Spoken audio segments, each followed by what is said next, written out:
Это не учебный полигон спецназа и не съемки боевика. Это Карабулак, где на живописном берегу пруда в лесном массиве, богатом естественными укрытиями, проходит масштабный страйкбольный турнир. Десятки игроков из регионов Северного Кавказа съехались сюда, чтобы в честном и динамичном противостоянии определить сильнейших. Воздух буквально гудит от выстрелов.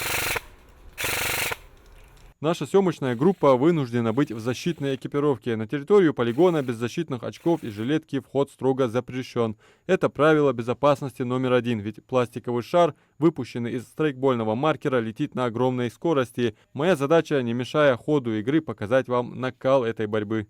Прямо здесь и сейчас на передовой страйкбольного сражения кипит настоящая битва. За каждым укрытием свои герои. Каждая атака – это шаг к победе. Команды отрабатывают тактики, азарт зашкаливает и счет может меняться буквально каждую секунду.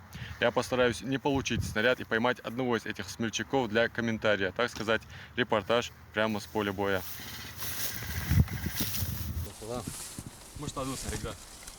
Игра хорошо проходит. Спасибо организаторам, всем ребятам, которые приехали, всем гостям, всем, кто поддерживает нас. У вас своя тактика особенная, да? Вот. И камуфляж у вас? Ну, это у каждого, каждому свое, как говорится.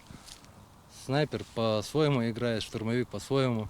Игроки разделились на две условные враждующие группировки – ЧВК и Синдикат. В составе ЧВК бойцы из Ингушетии, Северной Осетии и Кабардино-Балкарии. Им противостоит сплоченный Синдикат – игроки из Дагестана и Чечни. Тактика, маскировка и взаимовыручка решают здесь все. Попавший под обстрел игрок считается убитым и отправляется в специальную огражденную зону – РЕСП, где всего через 10 минут, получив новую жизнь, может снова вернуться в бой. Пройдя чуть дальше, вместе с организатором мы встретили место дислокации игроков из Северной Осетии.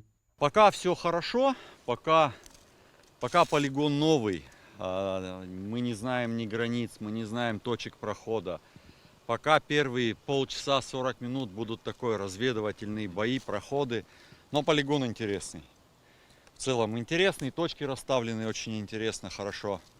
Пока все нравится. Правила игры строгие и четкие. Чтобы разобраться в них, мы идем по полю вместе с одним из организаторов турнира, Исламом Угурчиевым, который держит по рации связь абсолютно со всеми судьями и координаторами. Также дополнительной мотивации для игроков организаторы придумали дополнительные задания. Это найти схрон, найти, грубо говоря, ретранслятор, еще что-то.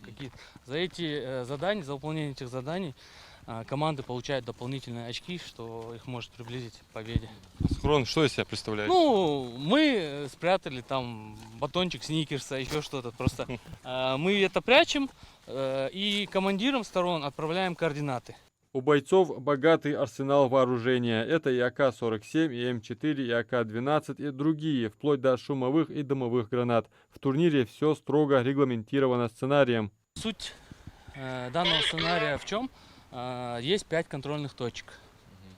Та команда, которая дольше всех удерживает по общей сумме очков, выигрывает по удержанию на этой карте, имеет право преимущества перейти раньше всех через реку и закрепиться в зданиях для обороны.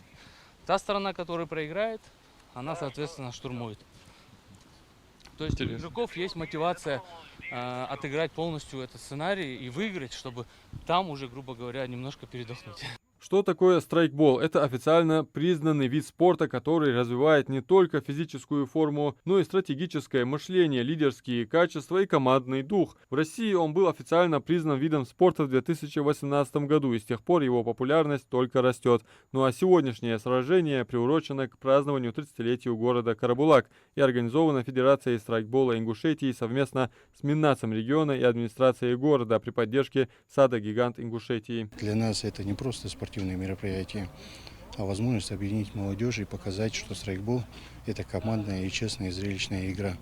Страйкбол в Ингушетии объединяет все слои населения – молодежь, студентов, курсующих и людей разной профессии. Среди членов федерации есть участники СВО. Приятно, что в нашу игру приехали гости из Чечни, Дагестана, Осетии и Кабардино-Балкарии. Хочу поблагодарить всех участников и гостей за то, что вместе с нами развивают страйкбол и укрепляют дружбу между регионами Кавказа. Имена победителей станут известны только лишь после прохождения всех этапов турнира, но уже сейчас можно отметить, одна из главных целей турнира достигнута, а это укрепленные связи, новые знакомства и отточенные навыки. Страйкбольный турнир в Карабулаке в очередной раз доказал, что он стал настоящей площадкой силы, духа и единения спортсменов Северного Кавказа. Адам Мережков, Белял Ахильгов, Магаз 24.